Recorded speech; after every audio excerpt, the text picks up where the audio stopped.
Hello. Good morning everyone. कैसे हैं आप लोग? आशा और उम्मीद करते हैं आप स्वस्थ होंगे और आपका पढ़ाई अच्छा चल रहा होगा और आप डेली टारगेट को अचीव भी कर रहे होंगे। ऐसा मेरा मानना है। क्या आप लोगों से हो रहा है ये, या कुछ दिक्कत दिक्कत आ रहा है, नहीं हो पा रहा है? अगर नहीं हो पा रहा तो बोलिए, तो मैं चीज़ों को कम कर देता हूँ। लेकिन मुझे लगता है अगर चीज़ें कम करेंगे। एक बात और बताइए, क्या आप लोगों का स्टडी आवर 8 आवर है क्या? अगर स्टडी आवर 8 आवर है तो बताइए कि स्टडी आवर आपका है 8 आवर। अगर 8 घंटे पढ़ने के बाद भी अगर ये अचीव नहीं कर पा रहे, तब सवाल है, तब प्रश्न है, तब क्वेश्चनेबल है कि 8 घंटे पढ़ते हैं तब भी ये पूरा जितना आप दे रहे हैं सर नहीं हो पा रहा है। अगर 8 घंटे से कम पढ़ रहे हैं, नहीं हो रहा, तो कोई बात नहीं, आप स्टडी आवर बढ़ाइए। समझ रहे हैं? और धीरे धीरे हम लोग, आप लोग देख ही रहे होंगे कि मॉडर्न हिस्ट्री हम लोग का ख़त्म हो गया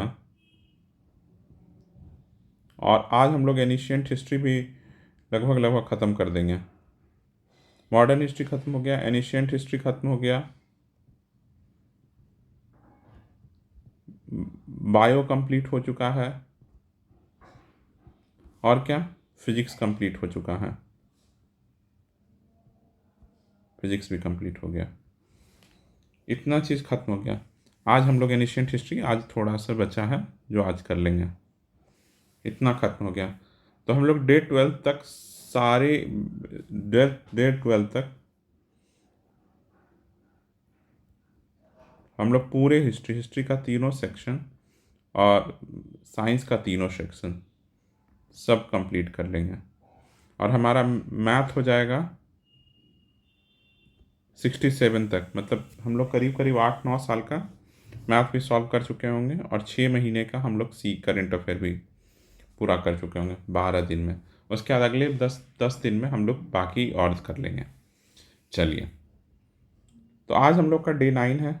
तो आप लोग देख ही रहे हैं, आज हम लोग डे डे 9 है। आज हम लोग का डे 10 नहीं है। आज हम लोग का डे 9 है। और डे 9 पे हम लोग क्या करने वाले हैं? तो आज हम लोग साइंस में केमिस्ट्री उठा रहे हैं, क्योंकि हम लोग का कल फिजिक्स कंप्लीट हो गया था। केमिस्ट्री उठा रहे हैं। और केमिस्ट्री में हम लोग क्या क्या करेंगे? केमिस्ट्री में सबसे पहले हम लोग, सबसे इम्पॉर्टेंट जो रहता है, तो सबसे इम्पॉर्टेंट जो मैं मुझे लगता है कि सॉल्यूशन। इससे हर साल क्वेश्चन आ रहे हैं आजकल। उसके बाद दूसरा रहता है एसिड बेस सॉल्ट। इससे भी आता है, पिछले साल भी आया, हर साल आप दिखेगा। तो ये 2 चैप्टर से हमेशा एक क्वेश्चन रहता है। तीसरा है मेटलर्जी। इससे भी रहता है। And metal and non metal. देखिए, अब वो वक्त नहीं रह गया ना कि एक एक चैप्टर एक एक दिन में कंप्लीट कर रहे हैं। वो वक्त ही नहीं है हम लोगों के पास। इतना वक्त, अगर एक दिन आज सॉल्यूशन सिर्फ कीजिए, कल एसिड बेस सॉल्व कीजिए, तो पता चला कि केमिस्ट्री ही, साइंस ही करने में पूरा पेपर आ चुका है। फिर तो नहीं होगा। और जिनको थोड़ा दिक्कत हो रहा है तो मैसेज कीजिएगा, मैं ज़रूर उसका रिप्लाई करूँगा। और क्या, एनिशियंट हिस्ट्री में हम लोग क्या करेंगे? जितने रिमेनिंग टॉपिक हैं एनिशियंट हिस्ट्री में सारा कर लेंगे आज।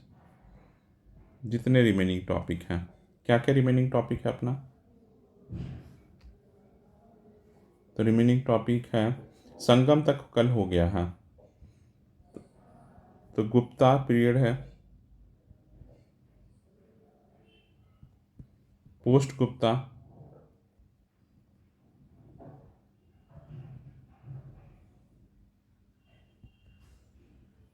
और आज हम लोग देखेंगे कि इम्पॉर्टेंट जो फॉरेन ट्रैवलर्स आए हैं उसको भी देखेंगे कि वो क्या क्या, कौन कौन। इसमें बस ये ध्यान रखिएगा, 3 चीज़ इसमें याद कीजिएगा। नाम क्या है, किसके शासन काल में आए हैं, किसके पीरियड में मतलब आए हैं। अगर पीरियड आपको पता रहेगा तो आप ईयर वहाँ से देख लीजिएगा। इसके कोई इम्पॉर्टेंट रचना, इम्पॉर्टेंट बुक, इम्पॉर्टेंट किसी चीज़ का ऑथर है, या कुछ विशेष कहें इम्पॉर्टेंट स्टेटमेंट कुछ दिए हैं बस। किस किस साम्राज्य में आए, कौन, नाम क्या है और कहाँ से आए हैं। पर्शिया से आए हैं, रशिया से आए हैं, कहाँ से आए हैं, यूरोप से आए हैं, कहाँ। तो ये एक देख लीजिएगा। पूछ दे कि ये आपको पूछ दे कि इसमें से कौन कौन से रशियन ट्रैवलर हैं, तो आपको पता रहना चाहिए। या यूरोपियन ट्रैवलर, आपको पता होना चाहिए किसके पीरियड में आए हैं, ये पता होना चाहिए। और क्या, और एक इम्पॉर्टेंट टेम्पल भी ज़रूर देखिएगा कि ये पता है, ये सब चीज़ है कि हम लोग मिसलेनियस कर रहे हैं, चीज़ों को बहुत ज़्यादा अरेंज कर रहे हैं, कुछ भी नहीं छोड़ रहे हैं। अब जैसे एक जगह हम लोग तो पढ़े गुप्ता पीरियड में ये हो रहा होगा, आगे हम लोग मिडेवल में बहुत सारे, मिडेवल में ज़्यादा टेम्पल पढ़ेंगे आर्ट एंड आर्किटेक्चर में, तो उस समय आप बहुत सारा चीज़ पढ़ेंगे। लेकिन अभी एक बार आप देख लेंगे, फिर वहाँ देखेंगे तो दो दो बार आपके कॉन्ट्रास्ट में पढ़िएगा चीज़ों को, तो वो समझ में आएगा चीज़ें। और मैथ में हम लोग आज क्या करेंगे, 65th कर लेंगे, 65th बीपीएससी का जो कल किए थे, आज उसका लास्ट 5 करेंगे, लास्ट 5 क्वेश्चन मैथ रीजनिंग का। और करंट अफेयर जितना मई का बचा हुआ वो कर लेंगे। देखिए हम, मेरा अभी क्या है, आप लोगों को समझ में आ गया होगा इतने दिनों में कि किसी एक मंथ का 3 दिन करंट अफेयर पढ़ रहे हैं, किसी एक मंथ का 3 दिन 3 डेज में कर रहे हैं, 1 2 डे। और हम लोग मार्च से अगर शुरू करते हैं, जैसे हम, मेरा क्या है कि सितंबर तक का तैयार कीजिए, ज़्यादा है तो अक्टूबर का देखेंगे, लेकिन सितंबर से तैयार करते हैं। सितंबर, अगस्त, जुलाई, जून,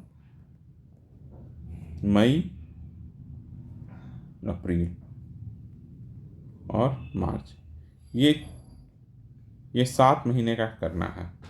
तो अभी हम हर दिन में 3 3 दे रहे हैं, तो आज हमारा मई का कंप्लीट हो जाएगा।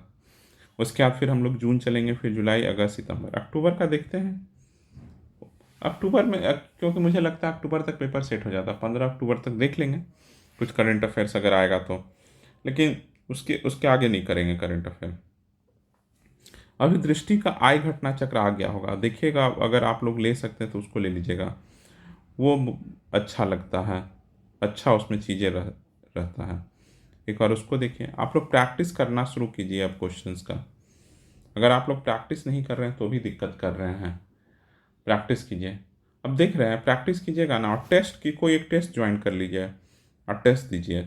क्या है, टेस्ट देने से क्या फ़ायदा होगा कि आप क्वेश्चन को अप्रोच कैसे करते हैं एग्जामिनेशन हॉल में, निगेटिव मार्किंग को किस तरह से स्टिमुलेट करते हैं कि निगेटिव मार्क्स होने के बावजूद भी आप अच्छा खासा नंबर लेकर आ रहे हैं। ये सब तब होगा जब आप बहुत ज़्यादा प्रैक्टिस कीजिएगा, ऐसे नहीं होगा, समझ गए ना। तो टेस्ट भी बहुत देना, अब ये सब भी शुरू करना है, करंट अफेयर तो करना ही है।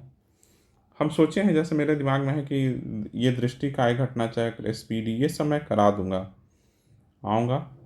और अब इन सब का PPT तो बनाना मुश्किल है, तो मैं एक बार आऊँगा और बताता चला जाऊँगा। एक दिन किताब आप लोग खोलिएगा और उसमें जो इम्पॉर्टेंट है वो मार्क करा दूंगा, बस उसी को 10 बार पढ़ते रहना है, पढ़ते रहना, पढ़ते रहना।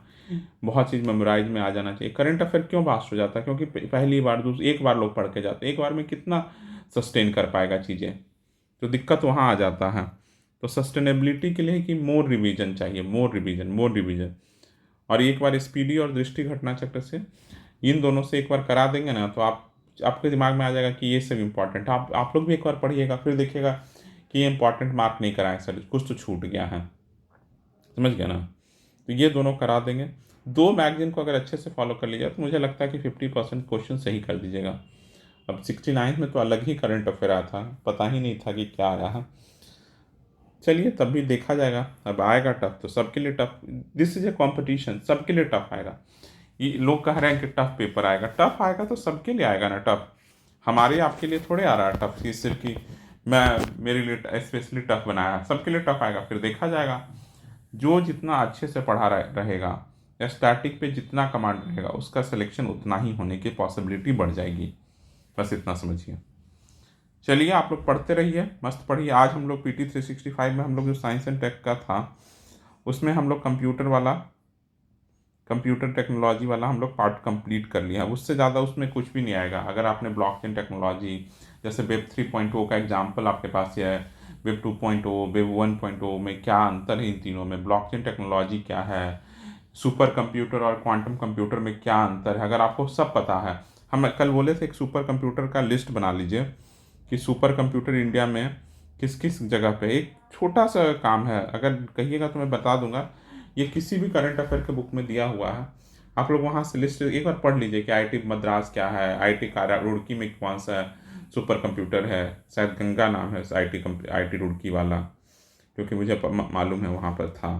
तो एरावत कहाँ है, ये सब जो सुपर कंप्यूटर्स हैं उसको आप लोग देख लीजिए। बस इससे ज़्यादा नहीं आएगा कि कहाँ पे है। अगर ये सब बहुत सिंपल क्वेश्चंस हो जाते हैं। बोला टफ ना, तो टफ में पूछेगा कि इसमें कितना पेटाफ्लॉप का है, दुनिया का सबसे तेज सुपर कंप्यूटर, 3-4 स्टेटमेंट रहेगा, फिर उसमें से आपको चुनना होगा। चलिए, कौन बना रहा सुपर कंप्यूटर, किसकी सीडैक की मदद से बन रहा है, ministry of science and technology, क्या चल रहा है, ये सुपर कंप्यूटर ऐसे ऐसे सीरीज में क्यों आ रहा है, क्या फ़ायदे हैं कि नुकसान, फ़ायदे ही पूछेंगे, एडवांटेज क्या है इसका। चलिए, और अगर कोई मेरा एक टेलीग्राम चैनल है, इसको आप लोग ज़रूर ज्वाइन कीजिए, क्योंकि एक बार आप लोगों का नंबर एक अच्छा हो जाएगा, एक अच्छा खासा नंबर इस टेलीग्राम ग्रुप पे रहेंगे, तो मैं सोच रहा हूँ कि एक लाइव सेशन आके आप लोगों के सारे डाउट्स को क्लियर करूँ। और मेल अगर करना होगा तो ये हमारा ईमेल आईडी है, आप लोग इस पे ज़रूर कीजिए। किसी तरह की समस्याएं आप फेस कर रहे हैं पढ़ाई लिखाई के रिगार्डिंग, तो आप लोग ज़रूर इस पे मेल कीजिए, मैं ज़रूर आपका मेल का रिप्लाई करूँगा। चलिए, अगर वीडियो पसंद आया तो लाइक कीजिएगा, नहीं पसंद आया डिसलाइक कीजिएगा, चैनल पर पहली बार आए हैं तो सब्सक्राइब कीजिएगा। चलिए, थैंक यू फॉर लिसनिंग।